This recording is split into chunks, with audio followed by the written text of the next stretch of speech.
Bright پہلو اور کتاب کربلا کا کتنا تابناک پہلو ہے کہ ایک چھوٹی جماعت دیکھ رہے ہیں کہ ایک انسان نے عدل کی آواز بلند کی ہے، ایک عظیم انسان نے جسٹس کی آواز بلند کی ہے، ظلم کے خلاف آواز بلند کی ہے، مظلوموں کی آواز بلند کی ہے، میراث نبوی کی حفاظت کی آواز بلند کی ہے، اور وہ دیکھ رہے ہیں یہ تنہا ہے، لیکن اس کی تنہائی ان کو اس امام سے دور اور اس امام سے دور کرنے کے لیے مجبور نہیں کر رہی ہے۔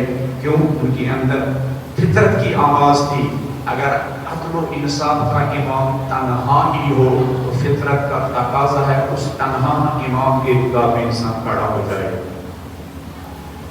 یہ کربلا کے شہیدوں کی وفاداری، اور پھر کربلا، اس کتاب کربلا کے تابناک پہلو پر وہ تابناک فضیلتیں جو مولا حسین نے لکھی ہے، جو اس تابناک فضیلتیں اور روشن فضیلتیں جو کتاب کربلا میں نظر آتی ہے۔ کربلا میں مولا حسین اور مولا حسین علیہ السلام کے ساتھیوں کا درد انسانیت کو ڈارکنیس سے نکالنے کی جو بے قراری ان کے دلوں میں تھی، انسان کو تاریکی سے نکال کر روشنی کی طرف لانے کی جو تمنا ان کے اندر تھی، اس لیے مولا حسین قدم قدم پر لشکر عمر سعد کے سامنے جاتے ہیں اور ان کے عقلوں پر، ان کی آنکھوں پر پڑے ہوئے غفلت کے پردوں کو ہٹانے کی کوشش کر رہے ہیں۔ اور اسی طرح کربلا کا ایک ایک شہید جب لشکر عمر سعد کے مقابلے میں جاتے ہیں، ہر ایک شہید کی کوشش ہے کہ ان کو تاریکیوں سے نکالے، ان کو ڈارکنیس سے نکالے، ان کو ظلمات سے نکالے۔ من الظلمات الی النور جو 1,24,000 انبیاء کا مشن ہے، نور سے ظلمات سے نکالنا، نور کی طرف لانا، تاریکی سے نکالنا، روشنی کی طرف لانا، یہ 1,24,000 انبیاء کا مشن۔ اس 1,24,000 انسان، 1,24,000 پیغمبروں کے مشن پر مولا حسین علیہ السلام اور مولا حسین علیہ السلام کے ساتھی روز عاشورہ اس پر عمل پیرا ہے، اور وہ بھی کس حالت میں کہ یہ جو پیغمبروں کے مشن پر گامزن ہے، ان کے لیے دنیا کی کوئی فیسلٹی بھی میسر نہیں ہے، وہ ان لوگوں کے لیے بے قرار ہے جو لشکر عمر سعد ان کو جلدی اس بات کی کہ اس چھوٹے سے لشکر کا خاتمہ کرے تاکہ ان کو قتل کرنے کے عوض ہمیں مال دنیا اور دنیا کی حکومت اور دنیا کی لذتیں مل جائے، اور اس چھوٹے لشکر کی کوشش ہے کہ کسی طرح ان کو ڈارکنیس سے نکالے۔ شیخ الاسلام طریق سے حماس حسینی میں کہتے ہیں جب مولا حسین علیہ السلام ایک درد کا پیکر بن کر، ایک سفینۃ النجات، نجات کی کشتی بن کر لشکر عمر سعد کے سامنے بار بار جاتے ہیں، اور اس مولا حسین کو یہ بے قراری ستا رہی ہے، میں ان کے سامنے کشتی نجات بن کر جا رہا ہوں اور یہ اس نجات کی کشتی پر سوار نہیں ہو رہے ہیں، تو مولا حسین نے روز عاشورہ اپنی بہن زینب سے کہا ذرا یہ لباس رسول دے دو، ذرا وہ امام رسول دے دو۔ یہ لباس رسول کو امام رسول مولا حسین نے کس لیے پہنا تھا؟ اس کا تقاضا اس لیے نہیں کیا تھا امام رسول دیکھ کر وہ مجھ پر رحم کریں گے، وہ اس لیے پہنا تھا کہ امام رسول دیکھ کر وہ لوگ اپنے حال پر رحم کریں گے۔ مولا حسین نے یہ لباس رسول اس لیے نہیں پہنا کہ وہ مجھے امام رسول دیکھ کر، لباس رسول دیکھ کر مجھے جانے دیں گے، نہیں، اپنے رحم کے لیے نہیں، بلکہ وہ لوگ اپنے آپ پر رحم کھائیں۔ بنی آدم کا اپنے حال پر رحم کیا ہے کہ اپنے آپ کو نار جہنم سے بچائے۔ انفسکم و اہلیکم نارا، شیخ الاسلام طریق کہتے ہیں حسین علیہ السلام بے قرار تھے، یہ لشکر عمر سعد کیوں نار جہنم کا ایندھن بن جائے، وہ آخری وقت تک کوشش کر رہے تھے ان لہینوں کو نجات دے۔ اور یہ فرش عزا ہمیں صرف ایام عزا میں نہیں، سال بھر میں بچانا ہے تاکہ ہماری زندگی کا آؤٹ پٹ کیا ہو۔ اگر ہم صرف ہماری زندگی کھانے پینے میں برسر ہو جائے تو یہ انسانی زندگی نہیں ہے۔ آپ کے مولا نے، ہمارے مولا نے نہج البلاغہ میں ایسی زندگی سے نجات مانگی وہ زندگی جس میں انسان کا آؤٹ پٹ صرف حیوانوں کی طرح کیا ہو، کھانا ڈھونڈنا، کھانا کھانا، اور وہ پھر کچھ عرصے کے بعد وہ کیا، کھانا باہر پھینکنا۔ مولا علیہ السلام کی حدیث ہے، بلند آواز میں شان پہ صلوات پڑھ دیجیے۔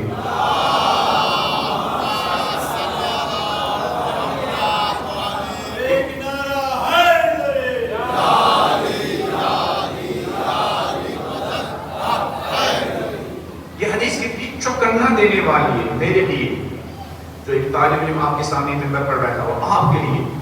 مولا فرماتے ہیں من کان ہمہ بطنہ فقیمتہ ما یخرج من بطنہ، اگر ایک انسان کا ہم و غم، اگر ایک انسان کی زندگی گزارنے کا گول اس کا شکم ہو، اگر ایک انسان اس لیے جی رہا ہے تاکہ اس کے شکم میں جو لقمہ جائے وہ لذیذ لقمہ ہو، وہ ٹیسٹی لقمہ ہو، وہ اچھا کھانا ہو، اور انسان اسی لیے اسٹرگل کر رہا ہے، انسان اسی لیے جی رہا ہے، انسان اسی لیے محنت کر رہا ہے، انسان اسی لیے کیا حرکت کر رہا ہے، دوڑ رہا ہے۔ مولا فرماتے ہیں جس انسان کا ہم ہوگا، جس انسان کا الٹیمیٹ گول کیا ہو، کھانا ہو، پیٹ ہو، شکم ہو، مولا فرماتے ہیں فقیمتہ ما یخرج من بطنہ، ایسے انسان کی قیمت وہی چیز ہے جو اس کے بطن اور شکم سے باہر نکلتی ہے۔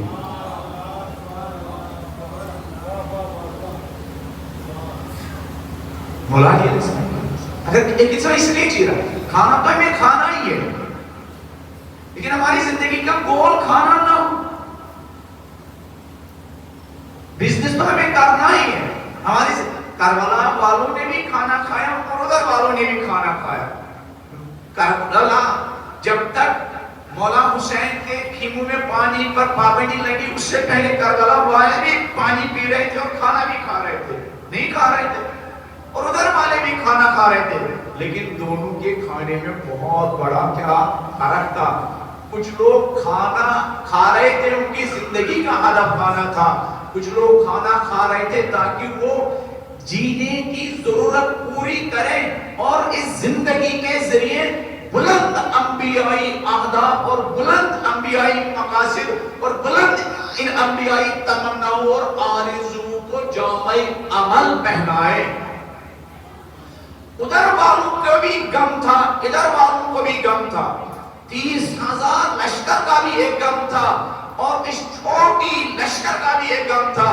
ان لوگوں کا غم حیوانی تھا، ان لوگوں کا غم انسانی تھا، ان لوگوں کا غم شیطانی تھا، اس چھوٹی لشکر کا غم انبیائی تھا۔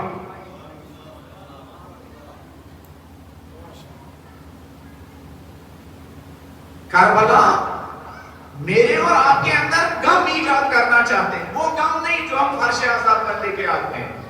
ہم لوگوں کے ہاں بہت سارے لوگ اس لیے مجالس سے انعقاد کرتے ہیں کہ ان کے چھوٹے چھوٹے غم ہوتے ہیں، ان کے چھوٹی چھوٹی کیا یعنی اہداف ہوتے ہیں۔ کسی کا غم یہ ہے کہ بچوں کو پڑھایا ان کی جاب لگ جائے، یہ چھوٹا غم ہے۔ بڑا غم یہ ہے کہ بچوں کو پڑھایا، اب وہ کسی بھی طرح زندگی گزارے، یہ مگر امام کا ناصر و مددگار بن کر زندگی گزارے، بڑا غم۔ بچے کمائے، کم کمائے یا زیادہ کمائے، ایک تو یہ حلال کمائے، اور ان کی حلال کمائی میں امام حسین علیہ السلام اور امام زمانہ اجل اللہ تعالی فرج شریف کے انقلاب کے لیے اور ان کے ہدف کے لیے کوئی نہ کوئی حصہ کیا ان کی زندگی میں پایا جاتا ہو۔ اگر انسان کی زندگی میں امام آ جائے تو پھر سانسوں کی قیمت ہے، اگر انسان کی زندگی میں امام نہ ہو تو عمر نو بھی گزارے تو کوئی قیمت نہیں۔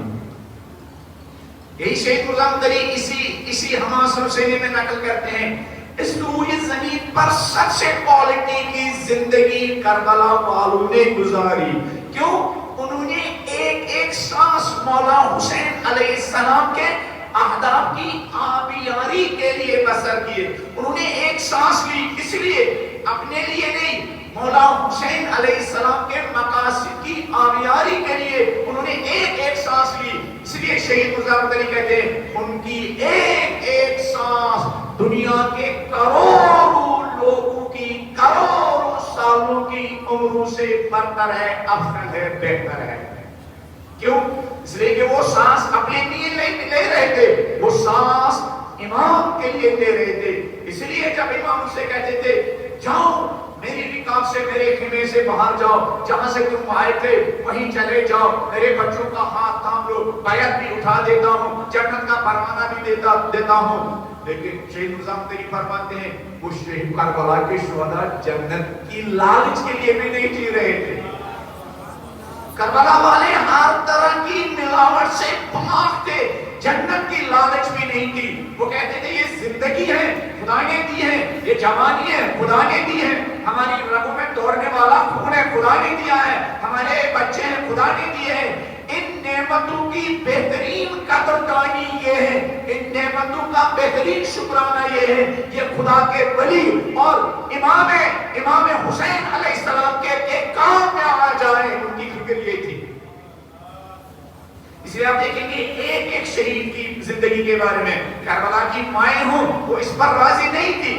ایک بیٹا شہید ہوا، پھر دوسرے بیٹے سے کہے بیٹا ایک کو تو رہنا چاہیے، جیسے آپ کہتے ہیں نا، ہم مرثیوں میں کہتے ہیں، نوحوں میں کہتے ہیں، مولانا کی تمنا تھی کہ ایک بچہ بچ جائے تاکہ بڑھاپے میں کام آ جائے۔ یہ ہم جیسے بوڑھوں کی تمنائیں ہیں، کربلا کے عظیم انسانوں کی یہ تمنائیں نہیں تھی۔ ان کی تمنا یہ تھی کہ ہمارے بچوں کی جوانیاں دین اسلام کی زندگی کے لیے وہ خون میں نہا جائے تاکہ اسلام زندہ اور سرفراز رہے۔ یہ تمنا تھی۔ آپ کہیں گے مولانا کیسے کہتے ہیں؟ میں کہوں گا علماء سے نہیں سنا، ذاکرین سے نہیں سنا کہ شب عاشور حضرت قاسم کے مصائب آپ نے سنے، ان مصائب میں بھی کیا پیغام ہے۔ اس لیے شہید مرزا مدنی کہتے ہیں ہم صرف کربلا کے کیا مرثیہ پڑھتے ہیں، نوحہ پڑھتے ہیں، سر پیتے ہیں، اسی مصیبت میں انہی مسائل میں ایک پیغام ہے۔ شب عاشور جب مولا حسین علیہ السلام شہیدوں کو بتا رہے ہیں کل کون کون شہید ہو جائے گا، تو شب عاشور خیمے میں ایک 13 سالہ جوان ہے، اس کو یہ احساس ہوا شاید کل شہیدوں کی لسٹ میں میرا نام نہیں ہوگا۔ وہ کھاٹ کو کھڑا ہوا، وہ 13 سالہ جوان ہینڈس اپ کیا۔ اماموں کی بارگاہ میں سوال کرنے کی اجازت ہے، مولوی صاحب کی مجلس میں سوال کرنے کی اجازت نہیں ہے۔ اگر مولوی صاحب سے کہیں گے مولانا صاحب آپ کی بات سمجھ میں نہیں آئی، وہ کہیں گے کیسے بات سمجھ میں آئے گی؟ یہ بات سمجھنے کے لیے 20 سال کو نجف جانا پڑتا ہے نا۔ اس طرح ہمارے مولا، اس طرح ہمارے نوجوانوں کو محبت کیا جاتا ہے۔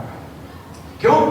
صرف حکمرانوں کو نہیں، صرف حکمرانوں کو نہیں، منبر پر بیٹھنے والے بہت سارے لوگ، مجھ جیسے طالب علموں کو بھی کیا جرأت مند جوان پسند نہیں ہے۔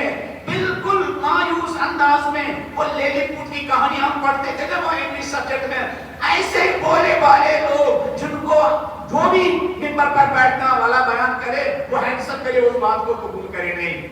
علی کو جرأت مند چاہیے، وہ کیوں کا سوال کرے، وہ وائی کا سوال کرے، وہ ریزن پوچھے، وہ وجہ پوچھے، وہ تعلیم کرے، وہ تجزیہ کرے، وہ آنکھ کھول کر بات کو قبول کرے۔ آنکھ بند کر کے علی علیہ السلام کو آنکھ بند کر کے بات کرنے والے پسند نہیں۔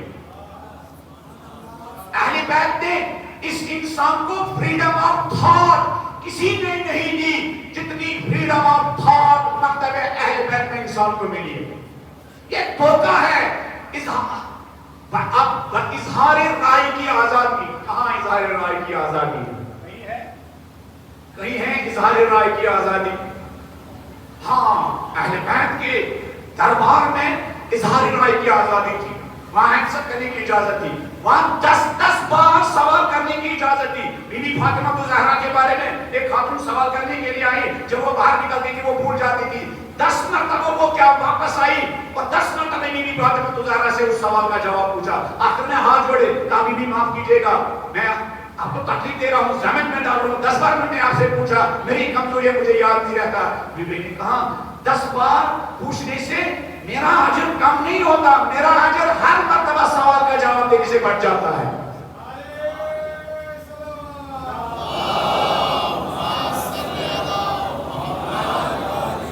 یوں چاہیے کہ مجلس ختم ہونے کے بعد مولانا صاحب بیٹھے، مجھ جیسا طالب علم بیٹھے، نوجوان آئے اور سوال کرے، فلان بات ہمیں سمجھ میں نہیں آئی، یا جو ان کے ذہن میں آلریڈی سوال ہے وہ مولانا سے کرے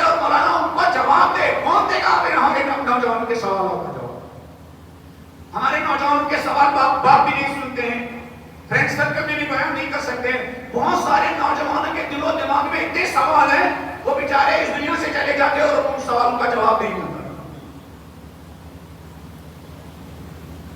تو حضرت قاسم نے ہینڈ اپ کیا شب عاشورہ, کہا چچا جان آنا فیمن قتل, چچا جان کیا میں بھی ان لوگوں میں سے ہوں جو کل کیا ہو جائیں گے, شہید ہو جائیں گے.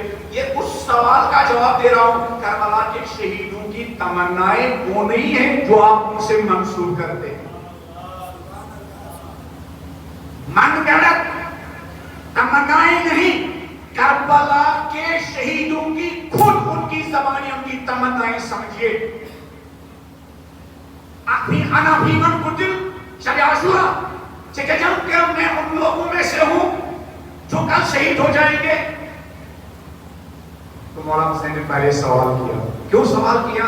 تاکہ تاریخ کو اس سوال کا جواب میرے مولا نے اپنے ساتھیوں کو, اپنے نوجوانوں کو مجبور نہیں کیا تھا.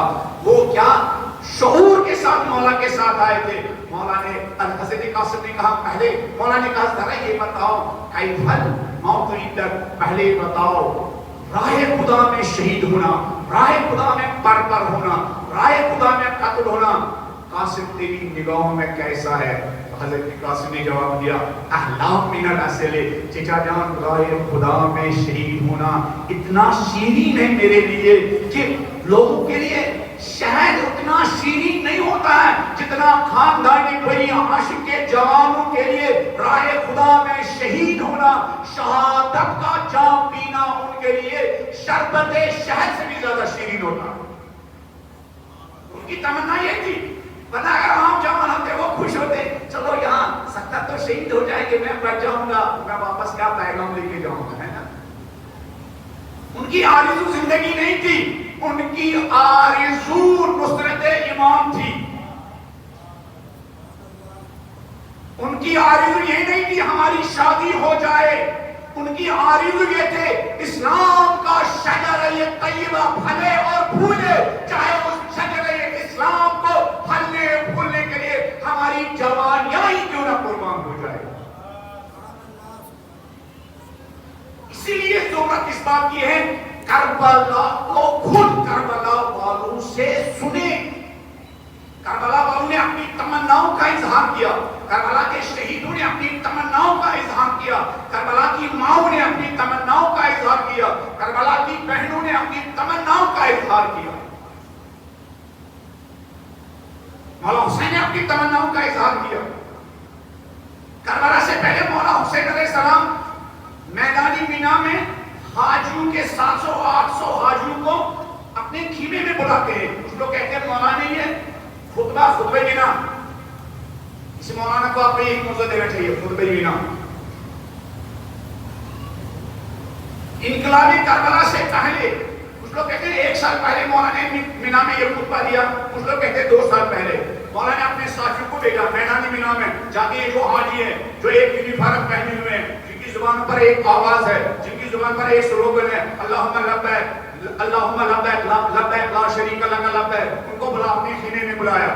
اور اپنے خیمے میں بلانے کے بعد مولانا نے پورانی خطبہ دیا. اس کے اینڈ میں بتایا اللہم انک تعلم انہ لم یکن ما کان منا تنافس فی سلطان. پالنے والے میں نے 700-800 حاجیوں کو اپنا درد بیان کیا, پتہ نہیں انہوں نے میرا درد سمجھا یا نہیں. پالنے والے تم گواہ رہنا میری بے قراری کس لیے ہے, میرے بچوں کی بے قراری کس لیے ہے, میرے جوانوں کی بے قراری کس لیے. پھر مولا کہتے ہیں پالنے والے تم گواہ رہنا تیرے حسین کی بے قراری تیرے دین کی سربلندی کے لیے.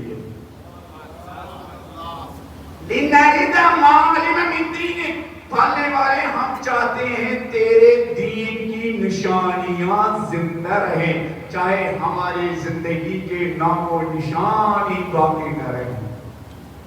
پالنے والے ہم چاہتے ہیں تیرا دین پامال نہ ہو, چاہے ہم اور ہمارے نوجوانوں کے پاک بدن گھوٹوں میں ٹاپو کے نیچے پامال ہی کیوں نہ ہو. پالنے والے ہم چاہتے ہیں تیرا دین وقت کے یزیدیوں کے ہاتھوں اسیر نہ ہو, چاہے ہمیں ہمارے نوجوانوں کو, بہنوں بیٹیوں کو کوفہ و شام کے بازار میں اسیر ہی کیوں نہ ہونا پڑے. تیرا دین آزاد ہو جائے, تیرا دین اس پر کیا رسن نہ بن جائے, تیرا دین وقت کے یزیدیوں کے ہاتھ میں قید و بند نہ ہو جائے. دم عالم من دین، معبود ہم چاہتے ہیں تیری دین کی نشانیاں زندہ رہے. مولا حسین علیہ السلام نے روز عاشورہ نماز تیروں کے بارش میں کیوں قائم کی؟ خیموں میں نہیں پڑھ سکتے تھے، خیموں میں نہیں پڑھ سکتے تھے. یہ میدان کربلا کے بیچوں بیچ نماز جماعت کیوں قائم کی گئی ہے؟ اس لیے کہ مولا نے پہلے ہی میدان مینا میں بتایا تھا میں دین کی نشانیوں کو زندہ کرنے کے لیے نکلا ہوں. میں میدان کربلا کے بیچوں بیچ یہ جماعت قائم کروں گا جن جماعتوں کو یزید ختم کرنا چاہتا تھا. میں تیروں کی بارش میں ان نمازوں کی عظمتوں کا اعلان کروں گا. خیمے میں نہیں پڑھ سکتے تھے، کوئی خطر نہیں تھا، تیر بھی نہ برستے، لیکن مولا نے میدان کربلا کے بیچوں بیچ کیوں؟ مولا کا قول یہ تھا دین کی نشانیاں زندہ رہیں. اسی لیے امام سجاد بلند آواز میں امام سجاد علیہ السلام کی شان میں ایک صلوات پڑھ لیجیے.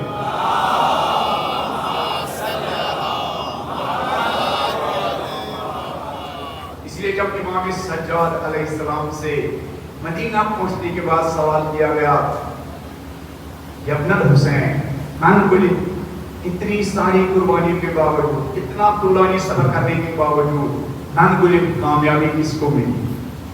کامیابی کس کو ملی؟ پتہ ہے مولا نے اپنی کامیابی کی نشانی کس کو بتایا؟ مولا نے سوال کرنے کے والے انسان کا جواب دیا، کہا ٹھہرو ابھی گلدستے اذان پر دیکھو کس کا نام لیا جائے گا. اگر میرے نانا کا نام لیا گیا تو سمجھو ہم جیت گئے ہیں. جنہوں نے یزید چاہتا تھا حسین کے نانا کا نام و نشان باقی نہ رہے، یہ اذانیں باقی نہ رہے، یہ اقامت باقی نہ رہے، نام محمد مصطفیٰ باقی نہ رہے. ابھی مؤذن کھڑا ہو جائے گا، اذان دے گا. یہ اذان نہیں ہے میرے بابا کی کامیابی کا پیغام ہے، میرے بابا کی کامیابی کی نشانی. اور پھر ایک ذاکر آتا ہے، ایک خطیب آتا ہے، پھر عزاداری اور نمازوں میں ایک جنگ شروع کر دیتا ہے. افضل کون ہے؟ پھر ایک ذاکر آتا ہے، ایک طالب علم آتا ہے، منبر پر بیٹھتا ہے کہ نمازوں کی کوئی گارنٹی نہیں ہے، آنسروں کی گارنٹی ہے نا. نیچے مجمع جھوم جاتا ہے، جبکہ نمازوں کی بھی گارنٹی ہے، آنسروں کی بھی گارنٹی ہے. اگر نماز کنڈیشنز اور شرائط کے ساتھ ہے اس کی گارنٹی ہے، اگر آنسو بھی شرائط اور کنڈیشنز کے ساتھ ہے اس کی گارنٹی ہے. اگر نماز شرائط کے بغیر ہے اس نماز کی کوئی گارنٹی نہیں ہے. اگر آنسو کے لیے کیا شرائط کا خیال نہیں رکھا گیا ہے ان آنسو کی بھی کوئی گارنٹی نہیں ہے.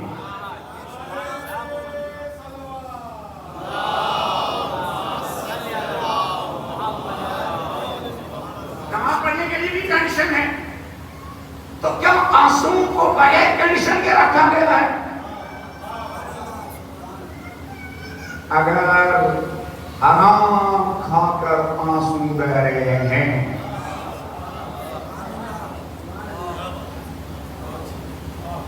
اگر آنسو بہانے کے بعد حسین علیہ السلام کی اس شریعت سے بغاوت کا جذبہ آپ کے دل میں پیدا ہوتا ہے جس شریعت کو بچانے کے لیے حسین علیہ السلام نے اتنی زیادہ قربانیاں دی، تو سمجھیے یہ آنسو نجات دینے والے آنسو نہیں. لیکن اگر آنسو بہانے کے بعد ایک مرتبہ آپ سوچنے لگے اللہ یہ دین کتنا قیمتی ہے، حسین اور حسین والوں نے اس کے لیے کتنی قربانیاں دی، یہ نمازیں کتنی قیمتی ہے، حسین اور حسین والوں نے تیروں کی بارش میں ان نمازوں کو قائم کیا. اس لیے یہی شہید مظفر فرماتے ہیں وہ آنسو جن کے ذریعے آپ کے اندر ذرا سی تبدیلی آ جائے، ذرا سی. اگر آپ بے نمازی ہیں مگر اتنا احساس ہوتا ہے آپ رات کو الارم لگا کے سوتے ہیں، اس نیت کے ساتھ سوتے ہیں صبح والی وقت جاگ جاؤں گا، اتنا ہی اگر آپ کے اندر تبدیلی پیدا ہو گئی ہے. شہید مظفر فرماتے ہیں اگر آنسو بہانے کے بعد ذرا سی تبدیلی آ گئی، یہ ذرا سی تبدیلی لانے والے آنسو کی قیمت.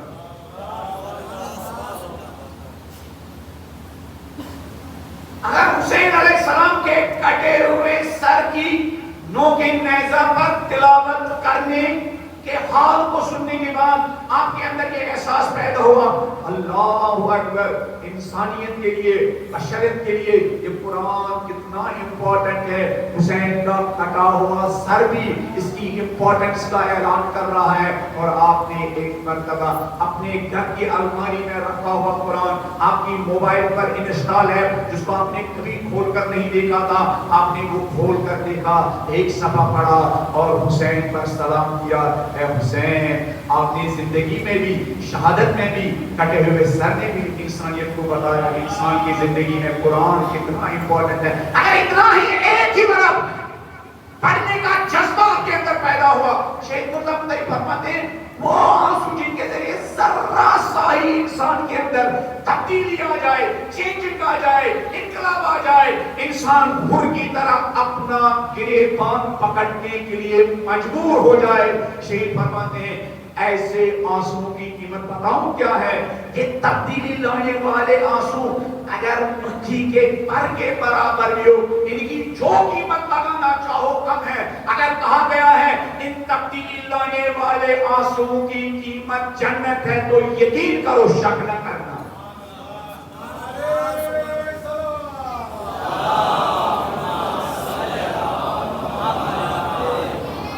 تبدیلی لانے والے آنسو، تھوڑا سا غر کا احساس انسان کے اندر جگانے والے آنسو، تھوڑا سا حبیب کی طرح امام کے لیے بے قرار سینے میں بے قراری پیدا کرنے والے آنسو، تھوڑا سا اگر انسان نماز بھی نہیں پڑھتا ہے، نماز پڑھنے والے انسانوں کے سامنے انسان کھڑا ہوتا ہے، ان کی ان اداؤں کو سلام کرتا ہے، نماز قضا ہوتی ہے تو اندر سے ایک کوفت ہوتی ہے، اندر سے ایک آواز آتی ہے کہ شاموں پر ابھی حسین علیہ السلام کا قرضہ باقی ہے، اس قرضے کو اتارو.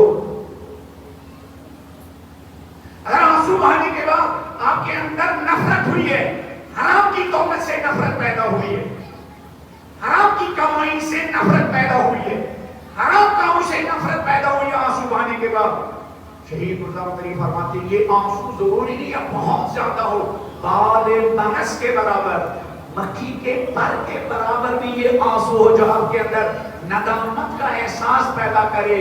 فرماتے ہیں ان کی قیمت جنت بہت کم ہے، یہ تو اس سے بھی زیادہ ہے. ایسے ہی تبدیلی لانے والے آنسوؤں کو بی بی زہرا کا، انبیاء کا 1,24,000 انبیاء ایسے آنسوؤں کو اپنے دامن میں لیتے ہیں. تاکہ وہ آنسو میں آنسو بہاؤں اور میرے اندر یہ احساس پیدا ہو جائے اب میں جتنا حرام چاہوں حرام کھا سکتا ہوں، اب میں جتنا چاہوں 2 نمبر کے کام کر سکتا ہوں، اب میں جتنا چاہوں سوشل میڈیا پر نامحرم لوگوں کے ساتھ 2 بجے رات تک 3 بجے رات تک کیا چیٹنگ کر سکتا ہوں، اب میں جتنا چاہوں لوگوں کو دھوکہ دے سکتا ہوں. تو یہ معاف کیجیے گا، دھوکہ دینے والے، حسین کی اس شریعت سے دور کرنے والے آنسو اگر سال ہاں سال بھی آپ آئیں گے ان کی کوئی قیمت نہیں. بیت علیہ السلام کا مقصد کیا ہے؟ الیاذ باللہ اہل بیت گناہگاروں کی پرورش نہیں کرنا چاہتے ہیں، گناہگاروں کو حر بنانا اہل بیت علیہ السلام کی زندگی کا مشن ہے. اسی لیے وہ لوگ جن کے اندر یہ ندامت پیدا ہو گئی ہے، وہ لوگ جن کے اندر یہ جذبہ پیدا ہو گیا، وہ لوگ جنہوں نے اپنا گریبان تھاما، اہل بیت نے ان کو فقط امام حسین ہی نہیں، امام زمانہ نے بھی ان ایسے شہیدوں کو سلام کیا. وہ لوگ جن کے اندر یہ جذبہ پیدا ہوا، جنہوں نے اپنی زندگیوں کا گول اور ہدف زندگی کی لذتوں کو نہیں بلکہ امام کی تمناؤں کی آبیاری اور امام کی آرزوں کی آبیاری قرار دیا. اللہ اکبر. دیکھیے بھاگنے والوں کو حسین کے قریب کرنا.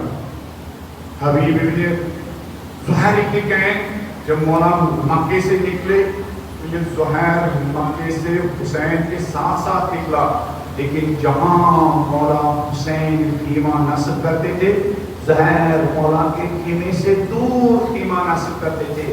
زہیر نہیں چاہتے تھے مولا حسین علیہ السلام کے خیمے کے قریب اپنا خیمہ نصب کرے.